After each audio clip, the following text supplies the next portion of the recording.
Арбаңыздар, ардактуу ат сүйүүчүлөр, ассаламу алейкум, кутмандуу күнүңүздөр менен. Биздин Акула Instagram баракчабыздын катталуучулары, бүгүн сиздер менен жакшы маек. Анткени менин жанымда бүгүнкү коногубуз белгилүү саяпкер, белгилүү селекционер, мыкты инсан Бердикеев Чолпонбай агабыз менен болмокчу. Маегибиз Чолпонбай ага, кандай ден соолугуңуздар, жакшыбы? Рахмат, жакшы. Биз мына достор бул киши менен ушу сиздерге сонун маалыматтар берүү максатында келип отурабыз. Чолпон аке, эми сиз баягы ата тегиңизди, туулган жериңизди айтып өтсөңүз биринчи тааныштырып. Жакшы болот. Мен өзүм 1965 жылы туулгам, Талас районунун Жергетал айылында. Ошо өзүм Сары уруусунан, Сарыуунун ичинен колпоч болобуз. Ошо Таластын кулуну болобуз. Жакшы, эми сизди биздин ат сүйүүчүлөр чөйрөсүндө кенен таанышат, ошондой болсо дагы сиздин кенен маек кылалы. Кантип сиз бул өнөрдү аркалап калдыңыз? Жакшы болот. Эми бул саяпкерчиликке келиштин себеби биринчи ошо өзүм ата энем малчы болгон, чабан болгон да, союздун убагында. Анан атам ал киши эметип кетти, атам раматылык илгертен эле жакшы күлүктөрдү кармап келген экен. Анткени биздин ошо Жергетал совхозу мурун 145-чи Таласский 145 конный завод болгон да, жалаң чистокровныйлар турган. Ошол заводдон жанагы атактуу СССРди биринчи багынткан Шустра чыккан да, Московский ипподромдо рекорд койгон. Ошо Шустранын небереси ушу атамда бар экен. Ошо 65-жылы мен менен бир күндө туулган экен. Ошол кийин бээ болуп, анан ошонун балдарын баары үлүк чыга баштады да. Биринчи жана менин акем бар, көбү тааныйт, Тукум деген. Ошол 13-14 жашында, ошондо 74-жылы биринчи ошо тайды чапты, кара тайды. Ошо чапкан сайын эле биринчи чыга берет да. Анан ошодон кызыгуу башталды. Ошо агам дагы, мен дагы. Анан мен ошо 78-79 жылдары анан чоң чабыштарга чабандес болуп чаап, атактуу гайтундар менен чогуу 79-80 жылдары ат чаптык да. Анда биз чабандес болуп. Анан ошо чабандестен кызыгуу барып отуруп, анан ошо армиядан келдим. Армиядан келгенден кийин ошо айыл чарбасы институтуна кирип, Скрябин атындагы бул союздун аябай белгилүү бүт мыкты инсандар чыккан. Ошол институтка кирип, анан инженерный факультетин бүтүрдүм да. Анан бизде окуп жүргөндө ошол 4-курстан кийин спецке бөлөт да. Анан мен ошо жылкы жагына кеттим. Руководителибиз аябай мындай мыкты, Кыргызстандагы эң мыкты коневоддордун бири болгон Лариса Васильевна Клименко деп, Рысман аке, Айнура баарыбыз ошол кишиден чыктык да. Анан мени 110-чу жылкы заводко жөнөттү да. Анан ал киши да айтты, ошо руководителим, мен Таластын КЗКсына барам десем, жок, ал жерде материал аз. Анан экинчиден ал жерде Чорбой Кудайбергенов деген бар, ошодон тажрыйба ал деп. Ткань заводдо. Анан ошо мен Чорбой Кудайбергенов жөнүндө көп угуп жүрчүмүн, сыртынан 1-2 жолу көргөм. Анан ошол дипломдук иш агентте 4 ай ошо иштеп, практика өткөзчүк. Ошол жерге барып, анан Чорбой аксакал жаңы пенсияга кеткен экен, бирок эми 113тө мыкты коневоддор болгон, директор да Осмонкулов Марифат ада коневод болгон. Ошол чоң мектепте аралашып калдык. Анан институт бүткөндөн эле мени ошол 113 чакырды кайта. Анан ошо 113төн эмгек жолду баштап, ал жерде 2 жыл зоотехник селекционер болуп иштеп, не бир залкарлар менен аралаштык, тажрыйба алдык. Андан кийин өзүмчө анан Жергетал совхозу, бизде племзавод болчу. Ошол жерге жылкы чарбасын жетектеп бардым, заведующий болуп. Жергеталда дагы 1200 жылкылар болчу да, область боюнча эң чоң чарба болчу. 3 направленияда иштечик. Ошо верховой деп койчук, жана күлүктөрдү. Анан кийин мясо молочный деп, анан новокиркесский 3 направленияда иштеп, ошо чарбада 5 жыл жетекчи болдум. Ошо жылкы чарбасын жетектеп, фермада иштеп. Ошол менен анан 90 жылдары анан мен негизи жакшы мектептен өттүм десем болот да. Ошо Чорбой Кудайбергенов, ошол кезде 113-түн саяпкери, атактуу, союзду 5 жыл уткан жана гайтун менен Ибраим Кожомкул, мастер тренер Всесоюзный классаны Кыргызстанда биринчи алган. Керемет. Гайтун менен ошол кишилер менен аралашып иштедик. Алардан баягы үйрөндүк дегендей саяпкерчилик өнөрдү.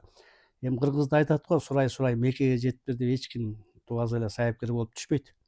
Муну улам сураш керек, уялбаш керек. Сурап мыкты инсандар менен аралашса, анан ошодон опут алып, ошентип анан Эсенжан Мураталиев деген ошо таласта ошо эки киши, ошо Чоргой Кудайбергенов менен Эсенжан Мураталиев бул ишиде өмүр бою жылкыда иштеген, жетекчи болгон, Канизаводдо 116 жыл 16 жыл. директор болуп, Чоргой Кудайбергенов жана эки мыкты кошулган деп коет го Кыргызда. Ошондо Эсенжан Мураталиев 110 жылкы заводдо директор болуп, Чоргой бригадир завферма болуп турганда, Канизавод түңгүрөткөн да 113. Союзга чейин жана Гайтундар, традициялар, забой, эмне деген Гүлүстан, Гүлкайыр деген гүлүктөр Союзга чейин утуп турганда. Анан Эсенжан Мураталиев 80-жылы Таластын ипподрому, жанагы ГЗК деп коет, негизи ГЗК деп айтылат, ипподром деп коебуз го. Ошол жерге директор болуп 10 жыл иштеди да. 85-жылдары. Жок, 81-жылы келди, 91-жылы кетти, туура 10 жыл иштеди. Анан а киши негизи менин тайкелерим болот. А кишиден дагы ошо 80-жылы Канизаводдон көчүп келгенде, биздин айылга көчүп келди. Анда мен чабандес кезим, жаңы кызыгып жүргөн кез, Эсенжан аксакалга барып, адан үйрөндүк. Анан Нуту деген илгерки өтө кыйын туаса саяпкерлер бар, а кишиден үйрөндүк. Адип Үсөнбек жанагы Замир деп чап атпайбы, ошонун атасы, бул өтө Кыргызстандагы эң биринчи 3-төн 1 деп койсок болот. Ушулар менен аралашып иштештик. Анан ошентип баягы саяпкерчилик өнөр ошол жака үйрөндүк дагы, чоң мектепти өттүк. Жакшы. Чолпон аке, эң сонун эми сиз илим менен жумушту айкалаштырыптырсыз. Дайыма эле ошентип келебиз. Чолпон аке, рахмат, сонун баштап бердиңиз маегибизди. Эми сиз илим менен ишти бир айкалаштырып, аябай чоң тажрыйба топтоптурсуз. Анан бүгүнкү биздин маегибиздин дагы максаты ошо бир азыр бизде жылкы чарбалары, жылкыны өстүргөн жаш жигиттерибиз, жаш чарбалар көп да.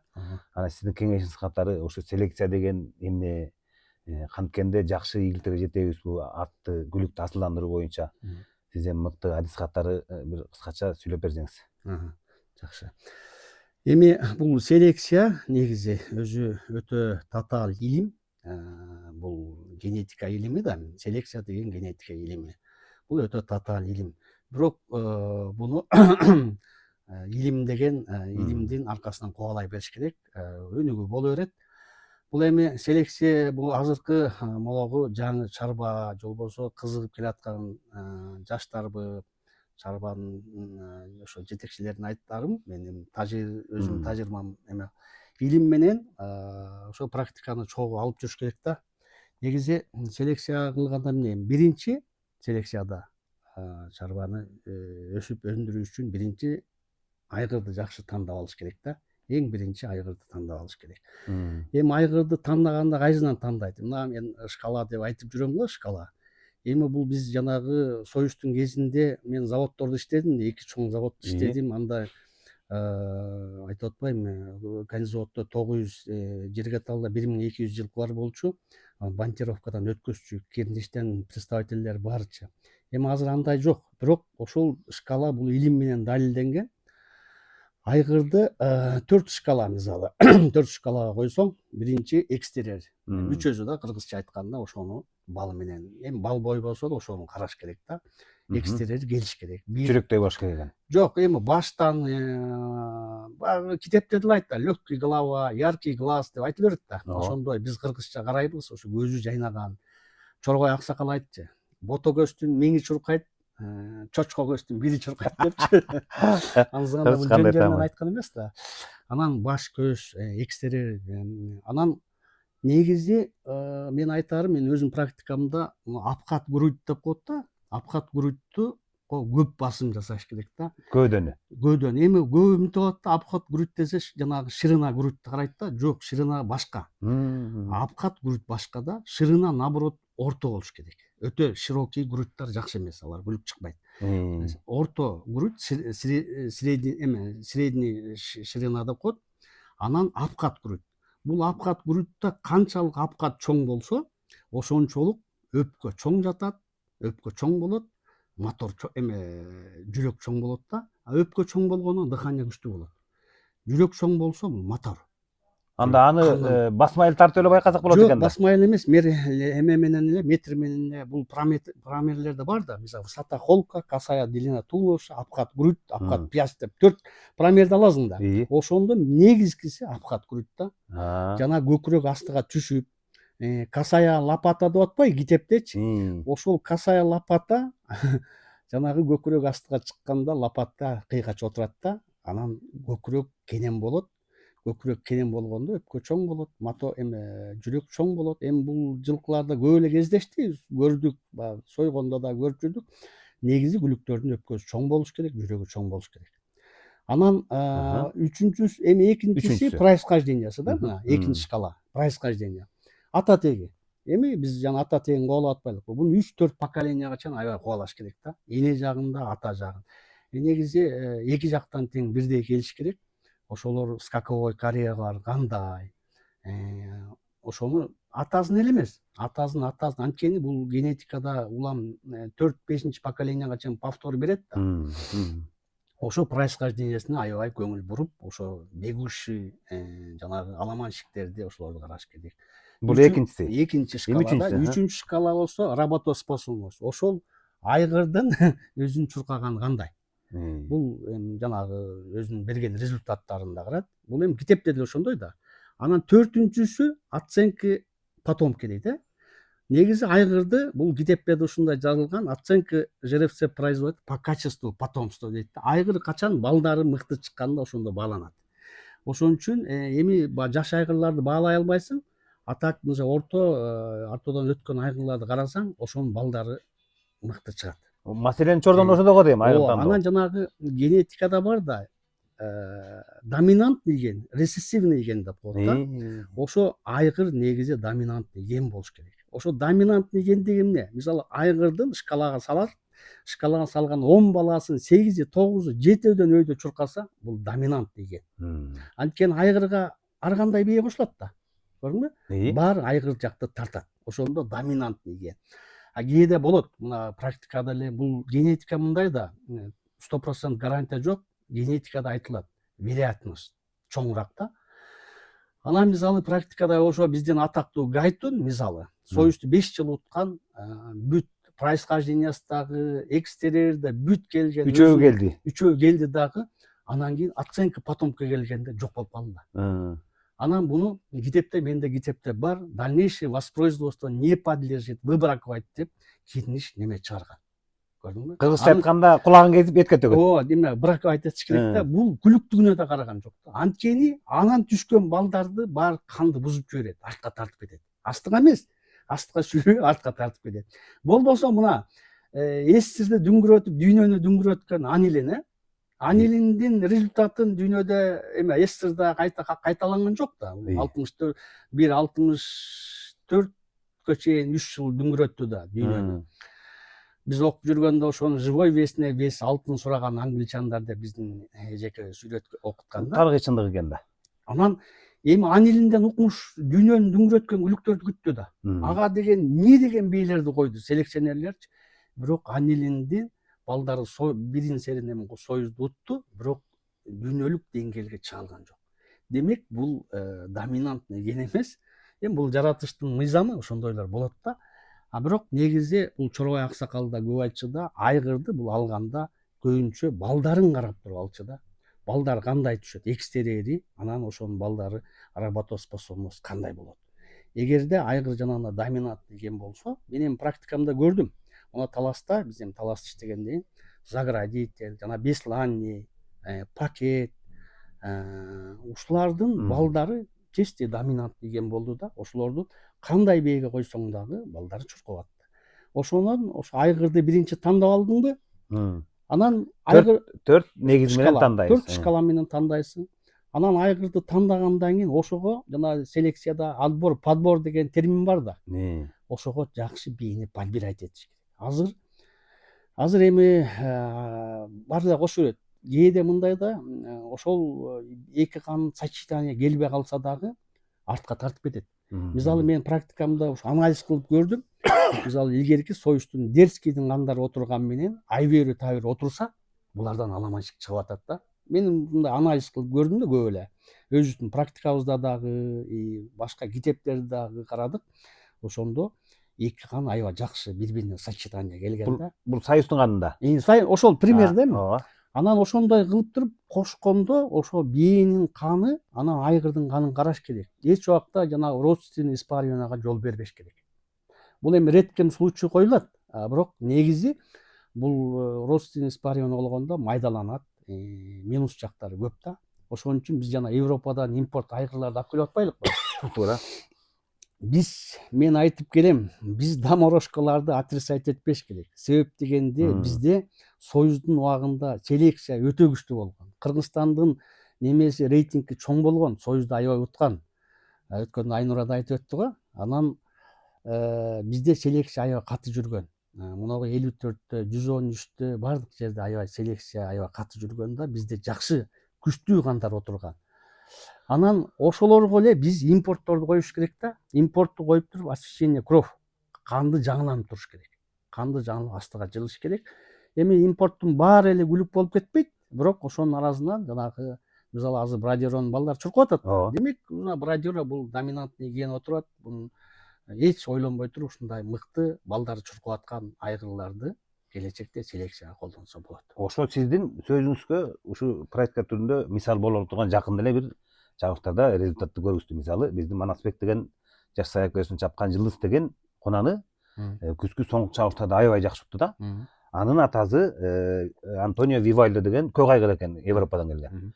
Ага биздин Ысман акебиздин Орозбек жылкы чарбазынын эски кандарга отурган бээлери койду эле. Мына ат чыкты, сиздин айтканыңыз туура келип атат бул жерде.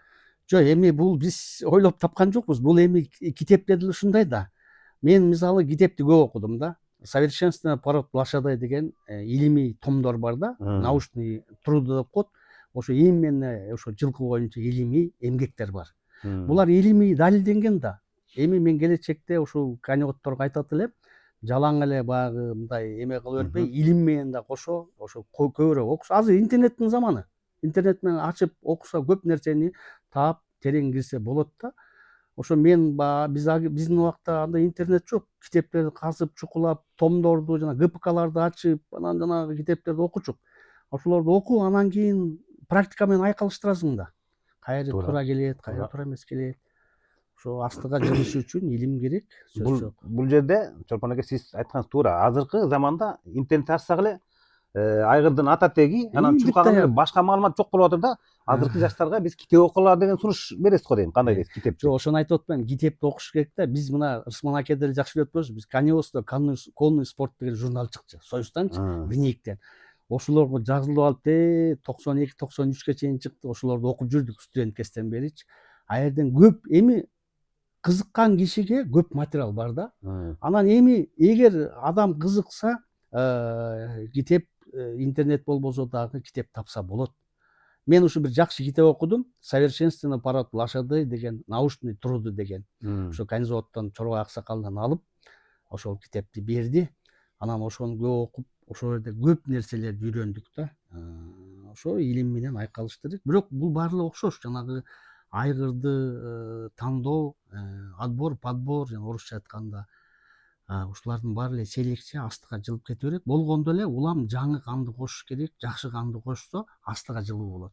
Эми ошо астыга жылып келатканда ортодон жанагындай сал орто саар бээлерди коюп жүрбөш керек да. Бээ эмес, бээден да эмес, айгырды основной.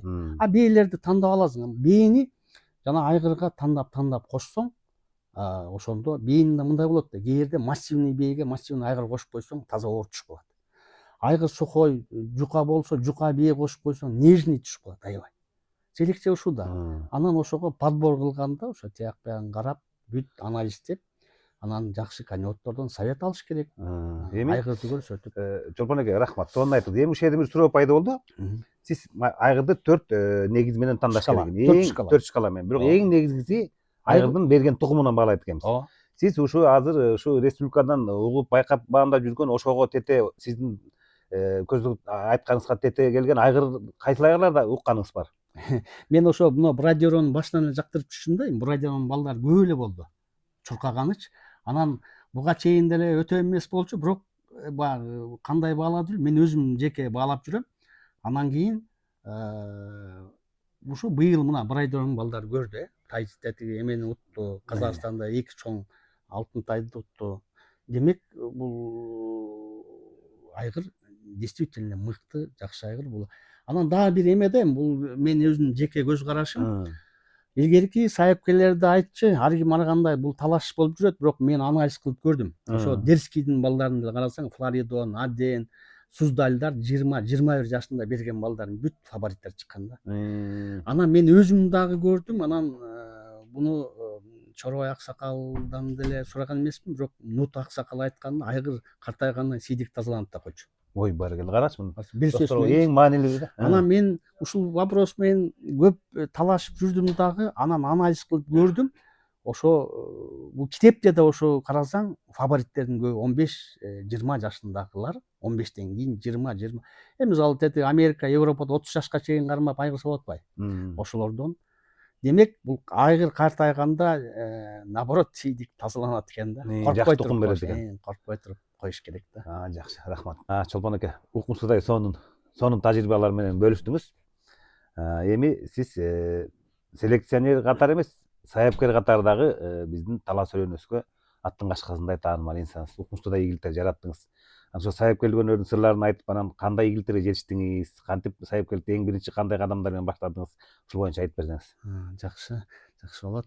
Эми жана башында айтып кетпедимби, мен өзүм ошол чабандес болуп баштадык, кызыгуу, анан окудук, билим алдык 5 жыл. Андан кийин ошо чоң чарбада конезавод негизи мен аны дайыма айтып келем, ошо Чорбай Кудайбергеновдун шакиртимин, ошол биринчи устатым депчи. Мен көп эле мыкты залкарлардан эме алдым, үлгү, тажрыйба алдык, бирок биринчи ошол Чорбай Аксакалды айтып жүрөм. Анан бул сайыпкерчилик боюнча мына Кожомкул Аксакал, Ибрайым Кожомкул. Ушул киши баягы союзду дүңгүрөтүп, анда мен 24-25 жаштагы кезим жаңы институтта бүтүп иштеп жүргөн. Анан ушул конезавод эмеден ипподромго командировкага келип эле ошо Кожокеңдин жанынан жүрүп сурай берчүмүн да. Анан алардын ат чуутканы аябай кызыкчы. Ага чейин деле биз ат чапкан менен көп нерсени түшүнбөптүрүк да. Анан негизи ошолордон үйрөнүп, анан китеп менен да өзүмчө анализ кылып отуруп, ошо 90-жылдардан биринчи баштадым. Алгач баштап, ошо бир сыра эле эме кеткен жокпуз. Анан 1-2 жылда барып, анан чоң ийгиликтерди жарата баштадык. Сайыпкерчиликте. Анан ошо биринчи эле ошо өзүм ошо 92-жылы жерге талга жылкыга заведующий болуп барганда ошол жерден алдым. Атасы заградитель, энеси Панама деген. Заградитель өзү кыскача айтып кетейин, бул Ташкентте 3 жыл чабылган. Алматадагы Дружба народовду уткан, 5 проигрышны чуркаган айгыр, ошонун балдары бүт чуркады. Мен негизи көбүнчө ошо Забойдун, анан Заградителдин балдарын чаптым, Завтын 3 айгырдын балдарын чаптым да. Анан ошо бир каратай алдым, ошо каратай менен баштап, анан ошо тайынан 5 жыл чаптым. 5 жылда Карабайталы менен 51 байгөттүм. Ой, бар. 51 байгөттүм. Ошонун 46сы победа биринчи болду. 3 жолу экинчи, 2 жолу үчүнчү болду. Мындай 5 проигрышный болгон жок. Керемет. 5 жашына чейин чаптыңыз, 5 жашты бүтүрүп 6 жашка чейин чаптым да. Анан ошол эле Заградителдин дагы бир баласын чаптым, Гүлүстан деп Торгашка деп койчук анда. Аны менен дагы ошо 3 жыл чаптым. Тайгунан быштысында 3 жыл чаап, 3 жылда 18 байгөттүм. 18тен ошо 14-тү биринчи келди, экөө экинчи, экөө үчүнчү келди. Бул да аябай күчтүү фаворит болду. Бул деле ошо Заградитель, анан неме болду. Энеси Пальма деген. Панама менен Пальма экөө тең бир тууган болгон. Анан Карлыгашты чаптым. Андан кийин Забойдун баласын чаптым, Забойчикти. Экөө эле чаптык. Анан мен бул дагы бир айтып кетейин, жана инбридинг жөнүндө кыскача айтып кетейин да. Ошону айтыңыз. Анткени мындай болуп калды. Ошо мен жана Карабайталым, жана бээ болуп матка болгондон кийин мен ошо китепти карап отуруп жакшы айгыр жок калды ошол кезде 2000 жылдарда. Анан мен ошо Заградительдин да бир баласы бар эле, аябай күлүп чыккан, ошого тор айгыр деген. Ошого апарып көрдүм. Анан ошодон бир кара кулун туулду, ага Залкар деп ат коюп. Энберидингте ушундай китепте деле бар да. Близкий болуп атпайбы? Экөө тең Заградительдин кызы менен баласын коштум да. Ошондо бул китепте деле айтылат, бул же күлүк чыгат, же болбосо эме урот чыгат да. Анан ошол таамай тулпар чыкты. Тулпар чыгып, ушул кунанда чаап 14 бай уттум. Бирөө гана экинчи болду, 14-түн 13-үн биринчи келди да. Буйругу жок экен, урдатып жибердим анан. Ушундай эми көп эле күлүк чаптык, көп эле чаптык. Казакка чейин чаптык, Кыргызстан чүйгө чейин келдик. Эми болгондо ал кезде через Жамбыл 500 километрди басып келчүк, сал кыйыныраак болчу да. Ошо азыркыдай жол жакшы эмес. Азыр бат эле келип атпайсың. Транспорт анча эмес. Транспортта ачык машинеде азыркыдай эмес. Келип кетиш өтө кыйын, Казакстанга киргенин кыйын, чыкканын кыйын, ушундай маселелер болчу да. Анан сайапкерчиликти көп эле кылдык. Анан сиз ошо ал убакта ошо бир азыркыдай автоунаа сайган байгелер жок кезде болчу да. Анда автоунаа жок, бир гана ушу Казакстанга бардым. Асса деген Жамбылдан нары 120-150 километр экен. Ошол жерге алып барып, ошол кезде жанагы 31 ондор жаңы чыгып аткан. Волгалар. Анан аябай популярный. Анан ошол жерге апарып, Карабайталды апарып чаптым. Торгашка забой 3 ат, бир кунан, бир бышты, бир аламан апаргам. Анан 38 километрге чабылды. Ошо 38 километрге чабылды, 116 ат чабылды. Эй, баракалла. Казактын тияк бая бүт келиптир. Тия Алматы, бия Чимкент, Кызыл Ордого чейин. Сиз Карабайталды алып бардыңыз? Мен Карабайталды алып бардым, бирок тартип мындай эме болду. Анан все равно бирок негизи ар кандай маселелер болду. Ага чейин эле мен 3-4 күн эрте барсам эле ар кандай маселелерди айттым, казак туугандар. Бирок болбой чаптым. Анан акыркы кругка кетип атканда бир 20 айлат калды 116 аттанчы. Анан ошо бөлүнүп чыгып Карабайталга кетти. Анан кыскасы жолдон 3 атты көчкөрүнүп эле кошуп, анан ошо 3-үчү атты басып өттү ошондо дагы. Анан Волга буйрук эмес экен, бербей коюшту. Анан чоң аркы берки болду. Ошо менен басып бердик. А так таласта болгон бардык эле байгелер асты төө жабдыкталган 6-7 ат уттум килем менен. Тай торпак киши буйруган уттук го. Анан Чолпон эке, ошол сиздин ошо Заградительиңиз жөнүндө жакшы айтып бердиңизби? Ошонун канын айтып коюңузчу, адаттегин. Заградитель бул Дерскийдин небереси да. Заградительдин атасы Судан деген болгон. Судан болсо Дерскийдин прямой баласы. Бул могу Казакстанда 97-чи конный завод болгон. Бул московский подчинение аябай жана абсент чыкканчы. Ошол жерге келген, Восходтон ошол жерге келип, кийин Винсовхоз Ала тоого келген да. Анан Винсовхоз Ала тоодон бизге барган. Судан. Анан ошо Судандын баласы, энеси болсо Панама, Пикша деген, Пикшанын атасы Басудан, энеси Ашуктун кызы болгон да. Ашук бул Айвери эменин, Гейвериордун прямой баласы. Жанагы Гейвериордун бир баласы Лангет болуп атпайбы? Кадимки Лангет. Гейвериордун бир баласы Ашук да. Ашук ушу Винсовхоз Ала тоого келген. Ошол жерден да бир кыскача айтып кетейин. Кошой Аксакал мына Рысман аке менен аркылуу таанышып, Кошой Аксакал менен бул киши менен кийин да 1-2 жолук ушул челекчи эме ушу жылкы боюнча аябай сүйлөшүп калдык да.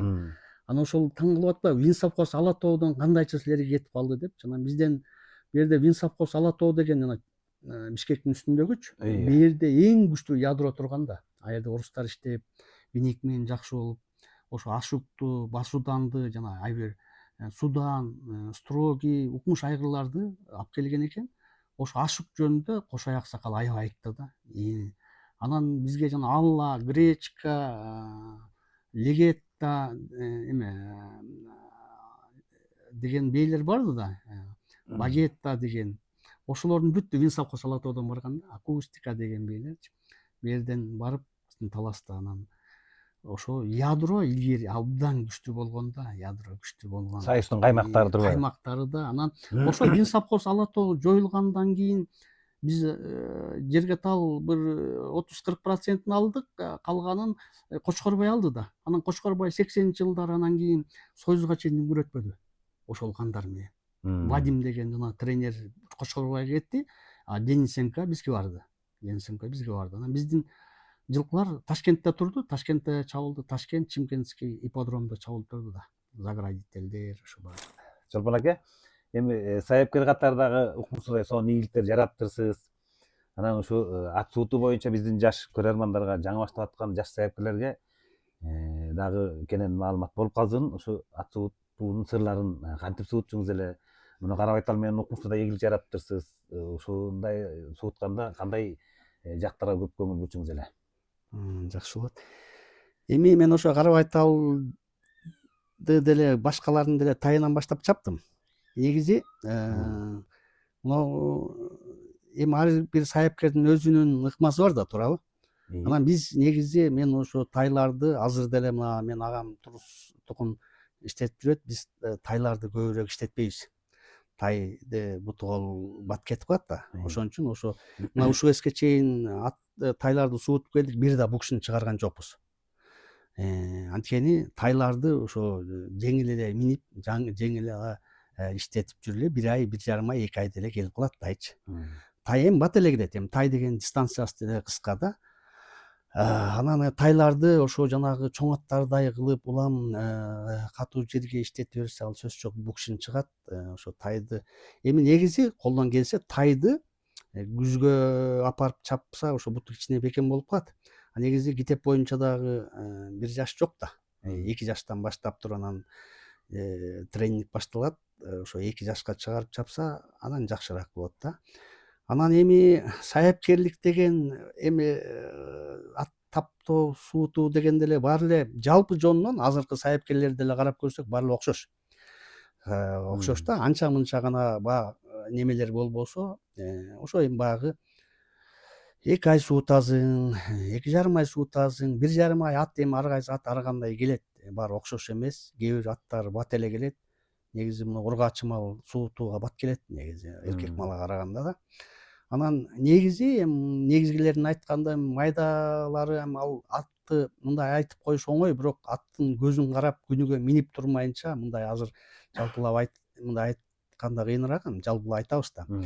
Негизги эми атты буспай суутуш керек да. Жем чөбүн туура берип, режимге көндүрүп, анан кийин ошо тер, негизги эле тер. Илгеркилер деле ошону айткан. 3 жакшы тер алыш керек да. 3 жакшы тер алыш керек. Ошо терди көбү терден кетирет. Анан атты ошо азастан келтирип туруп суутугун келтирбесе, кээ бирлер батыраак кыйнап нагрузка берип утомление кылып коет.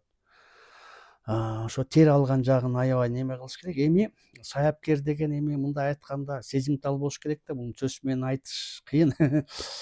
Туура. Сайыпкер ошол өзү даярдап таптап аткан аттын күнүгө мындай айтканда сүйлөшөсүң да, көзүң карайсың, күнүгө жетелеп чыгасың, кече кандай эле, бүгүн кандай, үстүнө отурганда сайыпкер аттын үстүнө отурганда эле сезиш керек да. Ат кандай экенинчи, жана атты сынап алганда деле ошондой болот. Бул эми станок эмес да, бул живой организм. Анан ошол сайыпкер өзү сезимтал, атка жакын, аябай чувствительный болсо эле анан сайыпкер чыгат. Анан ошо тер алуу ыкмаларын жакшы билиш керек. Анан майда суутуу кылып, ат уже келип калат. Убагы келип калат. Бир карасаң 1-2 айдабы же 3 айда ат келип калат. Болду, ошо келгенден кийин буспай ошонун немесин кармап туруп анан чапса чуркайт. Анан айтсаңыз, бул жем берүү ыкмасы кандай? Азыр кээ бирлери 1 эле мал жем беребиз дейт, кээ бирлери 2 мал, кээ бирлери 3. Союзунда орус досторубуз 3 мал да берип жүрчү экен. Эми ал 3 мал бергендер бар болчу. Көрүп эле жүрдүк. Сүлүү да. Сүт жалаң сүлүү менен отургузчу, анын үстүнө алардыкы жана гладкий скачка болчу. Эми негизи мунагу мен айтар элем, мына кышкы чилде деген бул үгүлүктүн келечегине аябай чоң таасир этет да. Азыр биз февраль, январда эле ат чабып атабыз. Негизи мурда марттан, науруздан эрте ат чабылчу эмес. Ошондо биз декабрь, январь айында аябай чучук кылып толтурчук да. Бул кышкы чучук жазында дагы, күзүндө дагы сөзсүз жок ошо күлүккө, чуркашына таасир этет. кыргыз айтканда жазында жилик чуркайт, күзүндө күлүк чуркайт деп. Анан Анан кандай сонун. чучугу жок болсо аттын кароосу жок болот да.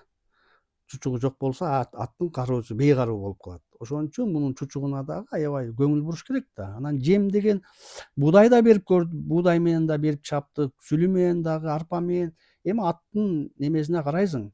Кээде аттар катар чабылып калат, эти ылдый түшүп кетет. Ошондо эттин көтөрүш үчүн буудай берген күндөр болду. Анан жалаң сүлүгө отургузуп койсоң, ал сүлүнүн калориясы аз да. Каруу эме болуп калат. Анан ошо эң главный атты ошо даярдыкка алып барып, анан жакындаганда анан сөзсүз жок сүлүгө өткөзүш керек. Сүлүгө Бир өткөзсөң эле мал, 2 мал. 2 мал сөзсүз жок. Эми ал 1 мал деген болбойт. Ал мындай да. Бул аттын чуркашына канча деген энергия кетет. Ошончо күч, энергия керек да, окат. Ал окаты күчтүү болбосо ат кантип чуркайт анда? Күчтүн баарын ошол калория окат ичиш керек да. Калорийный окат ичиш керек да. Адамда деле ошондой да.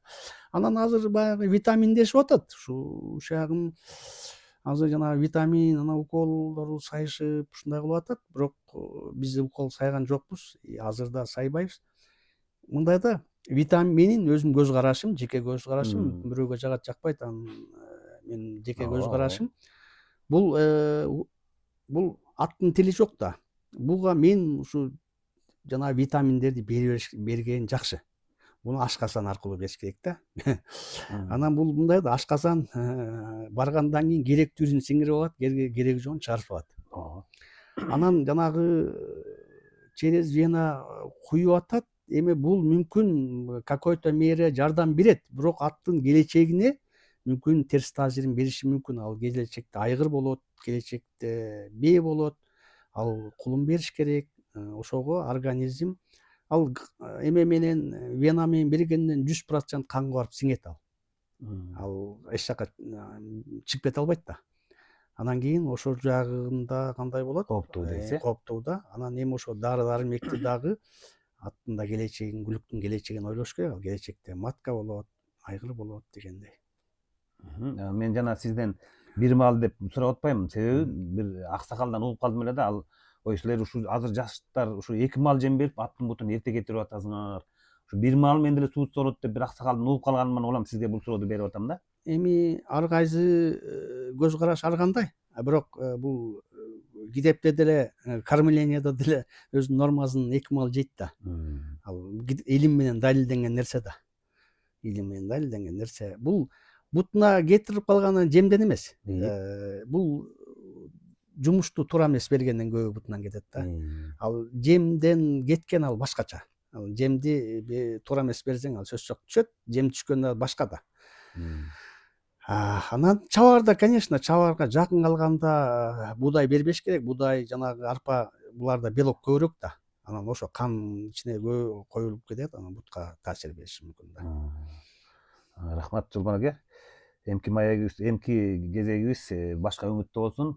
Сиз жана айтып өтпөдүңүз, Чорой Аксакал деп көп айтып атасыз да. Чорой Аксакал жөнүндө кенен айтып бериңизчи. Анткени эл арасында бул киши легенда, басып жүргөн энциклопедия деген сөздөрдү угуп калдык да биз дагы. Туура. Чолпон аке, эми жанагы сиз сонун маектерди бердиңиз. Ушул сөзүңүздөрдөн байкадым да, Чорой Аксакалдын шакиртимин деп атасыз. Ошо Чорой Аксакал жөнүндө эл арасында да абдан укмуштуудай жакшы сөздөр бар да. Ошол бул киши боюнча бир кыскача айтып өтүңүзчү. Анткени биз дагы келечекте ушу Чорой Аксакал боюнча бир даректүү тасма тартсакпы жаштарга деген ой болуп атат да. Жакшы болот. Эми Чорой Аксакал чындап эле легенда болгон киши да бул киши. Бул киши мен ошо канизаводко иштей электе эле угуп жүрдүм. Бул киши 54 жыл иштептир. Жылкыда бир эме ферма болупчу. 54 бүт өмүрүн ушу жылкыга арнаганда. Бул даже согуш, ушу согуш күчөп турган убакта дагы согушка эме орустар алып калыптыр. Анткени ошо согуш күчөп турган убакта дагы завод иштеп турганда наоборот күчтүү иштегени ошо эмеден Россиядан, Украинадан бүт жылкыларды биздин орто азияга алып келген да.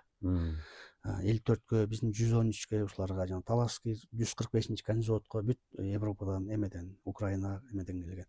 Анан бул киши мындай да, бул киши эми туаса талант. Буну айтып берсе бир эфир жетпейт го дейм. Бул кишини мен алгач ишенбей дагы аралашып жүрдүм. мен ошо Канизотко жаңы иштеп барганда бул киши жаңы пенсияга кетиптир, 80ден ашып калыптыр, 86. Анан келет, а киши экөөбүз көп сүйлөштүк. Анан бул киши живой энциклопедия деген ошо 3000 жылкыны өңүнөн чыгарып описание берет да. Карабай турупчу. Жазган эмес. Жазган эмес. Эми жазгандарын жакшы түшүнбөйсүң. Бул киши ошо Канизот уюшулганда 1600 жылкы менен баштап жүрүптүр да. Ошо 1600 жылкыны эч кандай кагаз жок, өзү ошонун кириш чыгышын, өңү түзүн, номурун, ата тегин бүт жатка билген да. Анан эс тутум. Бунун анан буга баягы бул эме да, соавтор Новокиргизский порода. Бул жана Чашкин, Новокиргизский порода, Чашкин, Төлөгенов, Жакып Төлөгенов, Садык Өмүрзаковдор чыгарган да. Бул киши менен совместно иштешкен да. Бул кишиден көп совет алган. Анан кийин Москвадан ушул эмелер келип ишенбептир, жанагы породаны апробат эме кылат да, бекиткенде 54-жылы. Анан бул кишини аябай текшерген экен да. Биягынан текшерсе деле, тиягынан текшерсе деле Туура айтып берди. Туура айтып, анан мен да ошентип бул кишиден угуп алып, тиги 40-чы жанагы Рысман ака айтып жүргөн душман действиялерди карасаң, ким эле жанында турганда айтып берет да. Анан кийин бул киши бүт өмүрүн жылкыга арнаган киши да.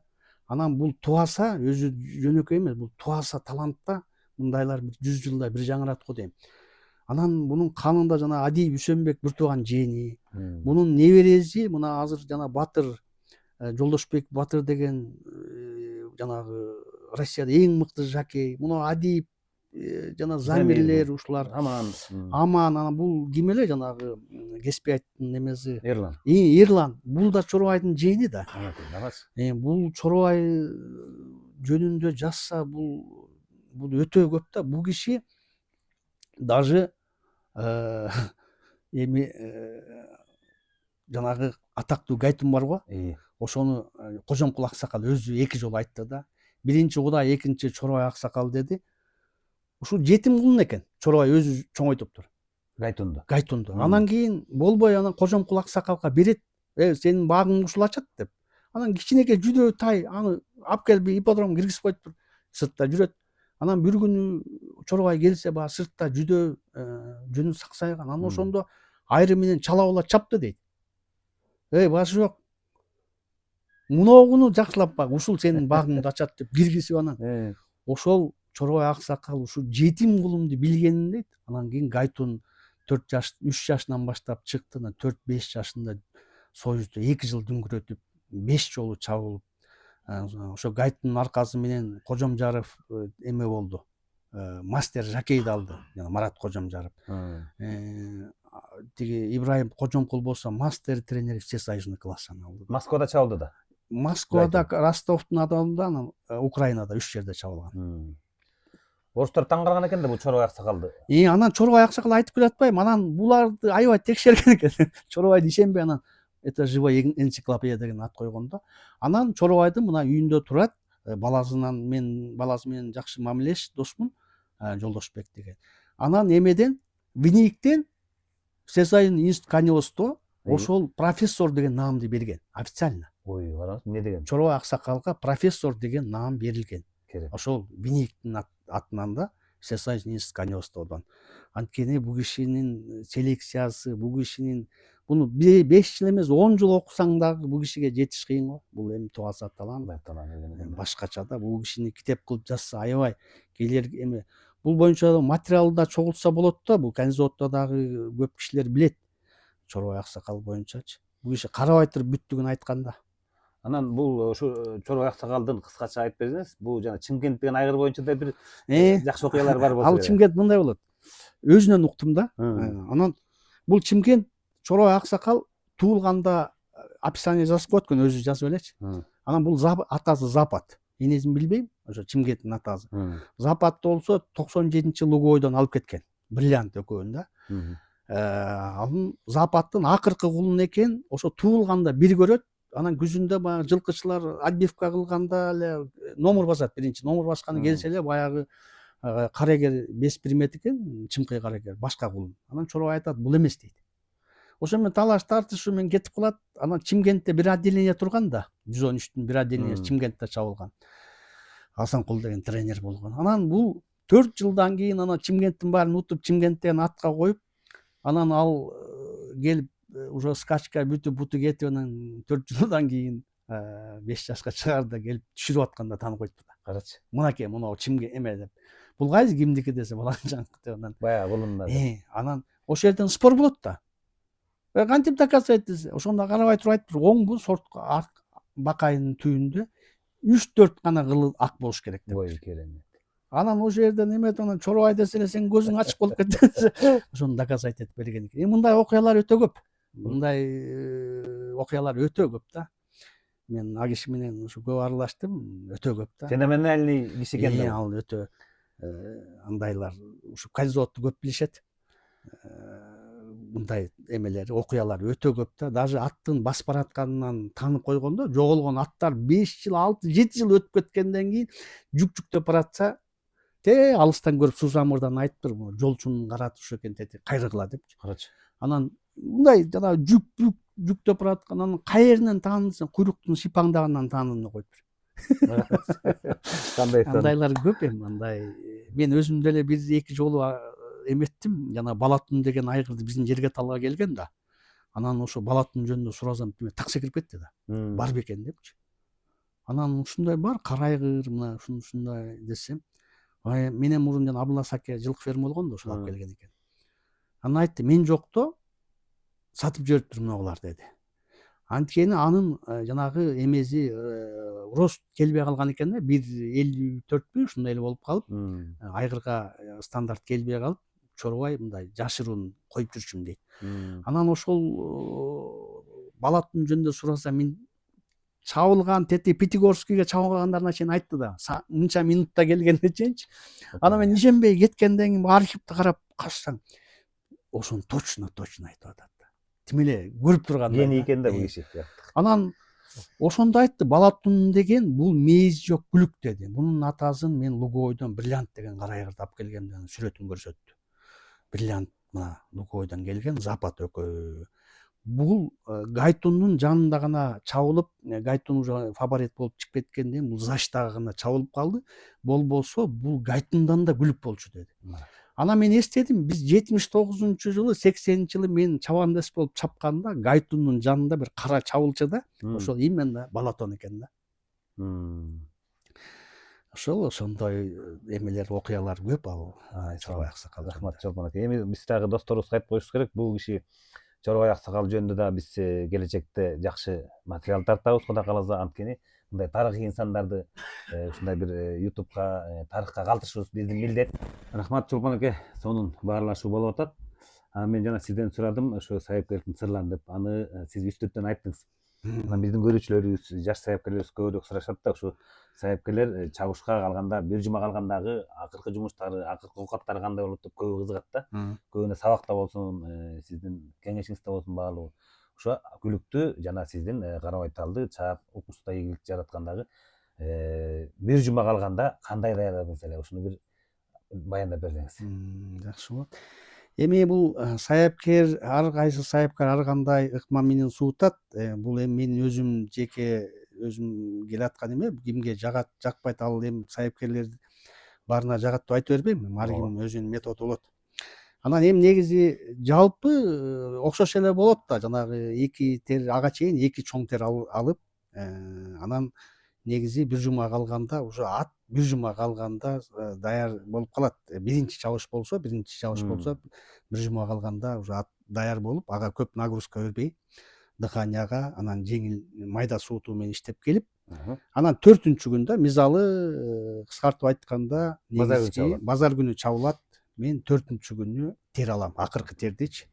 Акыркы терди алганда, ушу тер алгандан көп киши кетирет, бирөө пленка жаап атат, тиги плед жаап атат, эми андай эмес. Мен өзүм практикамда мен жалаң кыргыз кийиси менен жаап алам да. Каты эме мындай калың кылыпчы. Анан негизи мындай да, терди бергенде баягы бир ат 15 кругта берет, бир ат 10 кругта, бирөө 7-8.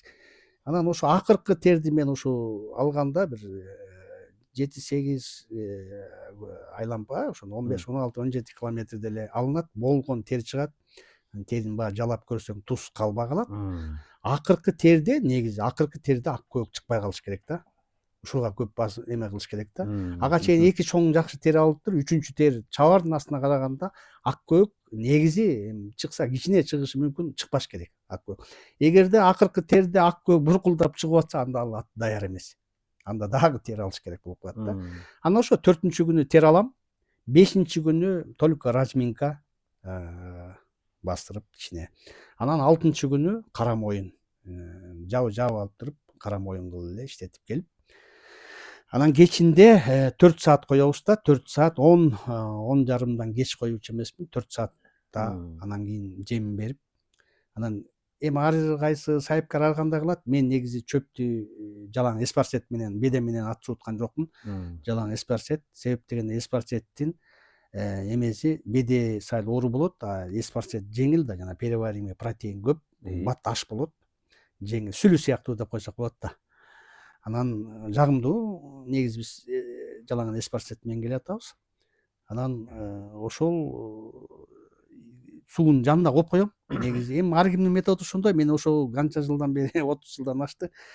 Суусун коюп туруп, кечинде чөйүн салып, эртең менен анан кийин чабыш болорундо канча, мисалы 8 же 9 саатты алса болот да. 8-9 саатта чабыла турган болсо ошого эсептеп туруп оттон алып, анан ар кандай болот. Кээде аттын эмесине карап эртең менен да иштетип койсо жакшы да. Ат дагы бир сыйра жеңилденип калат. Ушундай методдору бар. Анан эми бул ар ким ар кандай кылып иштетет. Ой, Чолпон эке, мына суу саган кишинин суусун кандыргандай жоопторду бердиңиз, аябай. Жаш сайыпкерлерибиз эми керектүү кишилер алар. Бул жалпы багыт болду. Деңсаулык болсун, өзүңүздө ишиңизде ийгилик болсун. Анан эми өзүңүз мындай тажрыйбалуу сайыпкер, аксакал катары жаштарга каалоо тилегиңизди айтып коюңуз эми маегибиздин соңунда. Жакшы.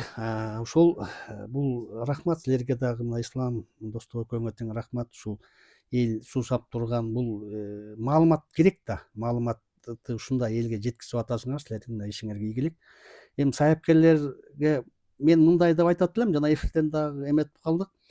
Бул келечекте сайыпкер болом деген киши биринчи жанагы жакейден болуп баштап, анан сезимтал болсо, бул сөз жок, ийгиликке жетет да. Негизи биз ушул келечекте ошону дагы кыстарма кылып айтып кетейин, биз жана жакей школаны өнүктүрүшүбүз керек да.